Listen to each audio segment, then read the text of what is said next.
নমস্কার বন্ধুরা, আমি শুভ্রনীল।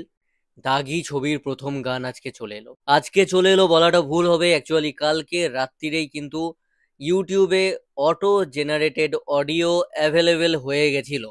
আমি কালকে রাতেই শুনেছিলাম, কিন্তু আলাদা করে সেটা নিয়ে কন্টেন্ট ভেবে ভিডিও করিনি। মনে হয়েছিল যে আজকে যখন ভিডিওটা আসবে তখন কথা বলবো, কিন্তু এটাকে ভিডিও বলা চলে এক্স্যাক্টলি তা কিন্তু নয়। আমাদের সঙ্গীত বাংলা, এপার বাংলা থেকে যারা দেখেছে, কারাওকে বলে একটা অনুষ্ঠান হতো যেখানে এইভাবে লিরিক্স গুলো দেওয়া হতো এবং ওই গুরুত্বপূর্ণ কিছু অংশ দেখানো হতো আর কিছু সিনকে পজ করে দেওয়া হতো। পুরো গান কিন্তু আনেনি। অডিওটা যারা শুনেছে তারা জানবে 4 মিনিটের এই গানটা একটুখানি মন, কিন্তু তোমরা যেটা দেখছো এটা কিন্তু পুরোটা নয় যে ভিডিওটা আনা হয়েছে এখন অফিসিয়ালি। পুরো গানটা কিন্তু সিনেমা হলের জন্য তোলা রইলো। গানটা সবার জন্য নয়, এতটুকু আমি শুরুতেই বলে দেবো। সিলেক্টিভ নিশ দর্শক আছে এই গানটা, যারা একটু স্লো গান পছন্দ করে, মানে ওই আর্ট ছবির যে দর্শক বা রক গান পছন্দ করে, সেই দর্শকের কিন্তু এই গানটা দুর্দান্ত লাগতে চলেছে। মাস ছবির যে দর্শক রয়েছে সবাই কিন্তু গানটার সাথে কানেক্ট করতে পারবে না। গানটায় তমা মির্জা এবং আফরান নিশোর কেমিস্ট্রি দেখতে বেশ ভালো লাগে। রোম্যান্স আছে, ব্রেকআপ আছে, ভালোবাসা রয়েছে, বিরহ রয়েছে, কান্না রয়েছে, সবকিছুই রয়েছে এই গানটায়। সিম্পলিসিটি রয়েছে। বাংলাদেশের যে ন্যাচারাল বিউটিটা, রূপসী বাংলা, সেটাকেই সিনেম্যাটিক ওয়েতে এক্সপ্লোর করবার চেষ্টা হয়েছে এই গানের দ্বারা। প্রিমিয়াম ফিল দেয়।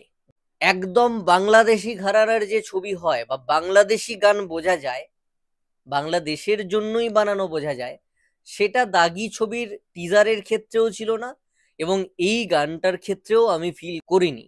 কালার গ্রেডিং ওভারঅল বেশ ভালো, যেরকম জামা কাপড়ে দেখলাম সব মিলিয়ে বেশ ভালো লাগছে। একটা সাধারণ ব্যাপার আছে।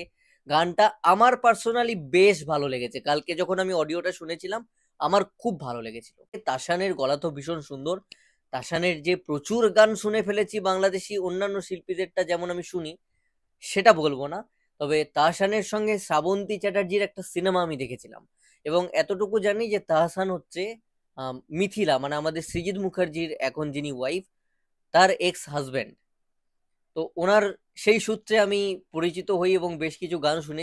এই গানটা আমার এক্স্যাক্টলি নাম এখন মনে পড়ছে না, টাইটেলটা মনে পড়ছে না। বাংলাদেশি গান আছে এই তাসানের একটা গান, সেই গানটার সঙ্গে কিন্তু মিল আমি পাই।